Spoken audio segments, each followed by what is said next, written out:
Los ecuatorianos tenemos que aprender a elegir a nuestras autoridades.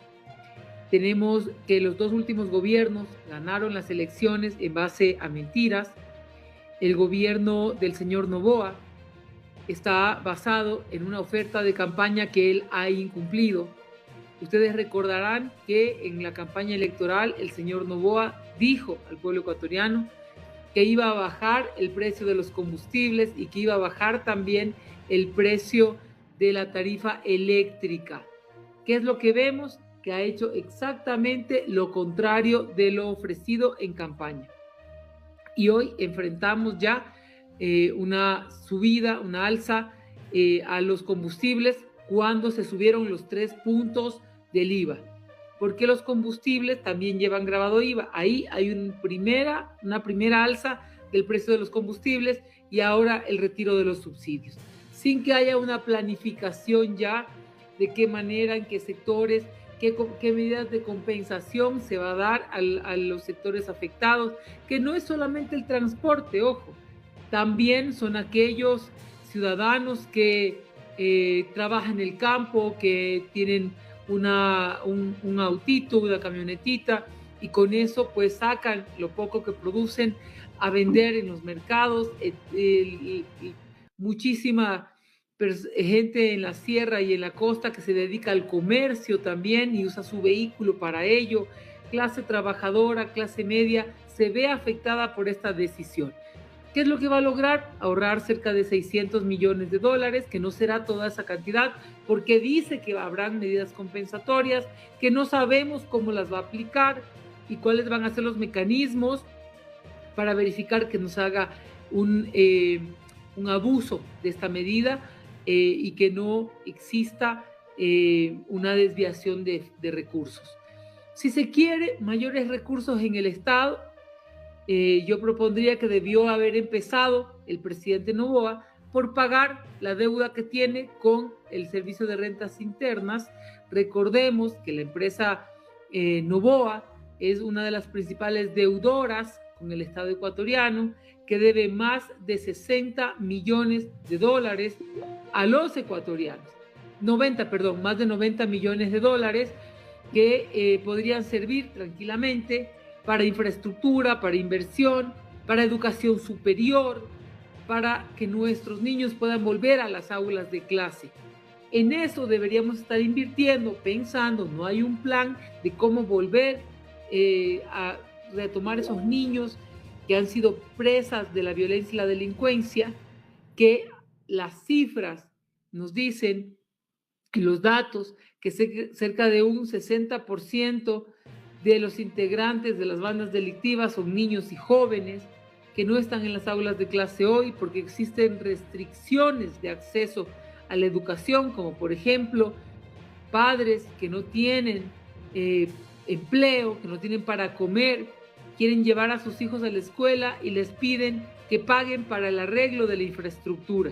Ya desde allí esto se constituye una barrera de acceso a la educación y esos niños no están yendo a las aulas de clase y se requiere recursos para poder arreglar la infraestructura educativa y podrían tomarse esos recursos de esa deuda que mantiene el presidente de la República con los ecuatorianos, que supera los 90 millones de dólares. Mire, primero mi abrazo a todas las familias que han perdido, entre comillas, ¿no? un ser amado porque se ha ido a otro país, porque en muchas ocasiones migran en condiciones muy precarias y muy peligrosas también. Tengo el conocimiento de varias familias que al migrar pues han sido secuestradas, han pedido a los familiares que se quedan en el Ecuador dinero para poderlos liberar. Eso previo a pasar la frontera hacia Estados Unidos y demás. Mi abrazo a todas esas madres, hermanas, familias que pues un miembro, un ser amado, pues ha tenido que emigrar por las malas condiciones económicas. Y recordar también que hace unos años atrás nuestros hermanos que habían migrado a causa del fenómeno a causa del feriado bancario causado por la derecha y la banca, pues esas familias que se habían ido lograron regresar nuevamente a Ecuador en el gobierno de la Revolución Ciudadana. Así que mi abrazo para todos ustedes primero, y segundo, el Estado, en lugar de tratar de contraer la economía, debe dinamizarla. ¿Cómo puede dinamizar la economía para generar más riqueza y para mover la economía nacional? A través de la inversión pública eficiente. Un mecanismo para reactivar la economía nacional es la inversión pública. El sector público puede dinamizar la economía a través de la inversión eficiente. Dentro del presupuesto general del Estado, porque muchos estarán diciendo no hay dinero, y quiero comenzar por ahí, dentro del presupuesto general del Estado hay un componente que se llama Plan Anual de Inversión. En este Plan Anual de Inversión existen 1.733 millones de dólares destinados a inversión. ¿En qué podría invertirse? Por ejemplo, en el arreglo de la infraestructura vial, de las carreteras, de los puentes. La construcción es lo que más dinamiza la economía. Allí, ¿a quién se beneficia? Desde el sector público, tú empujas a la empresa privada, a los contratistas, que tendrán que contratar gente de la localidad para darles empleo, se tendrá que contratar servicios de transporte, de alimentación, entre muchos otros que se reactivan con la presencia de este tipo de inversión. Eso es lo que debería estar pensando el presidente. Invertir ese dinero que ya tiene en las arcas del Estado. Sin embargo, ¿qué es lo que está ocurriendo? Que hasta hace un mes atrás apenas habían utilizado el 1% de esos recursos. 1%. Cuando a este momento debería estar utilizado, ya siendo muy negativa, 35%. Habían apenas usado 23 millones. Si usaran esos recursos, tú puedes empezar a generar empleo, a dinamizar la economía, pero también el crédito productivo. El crédito productivo a través de la banca pública a baja tasa de interés.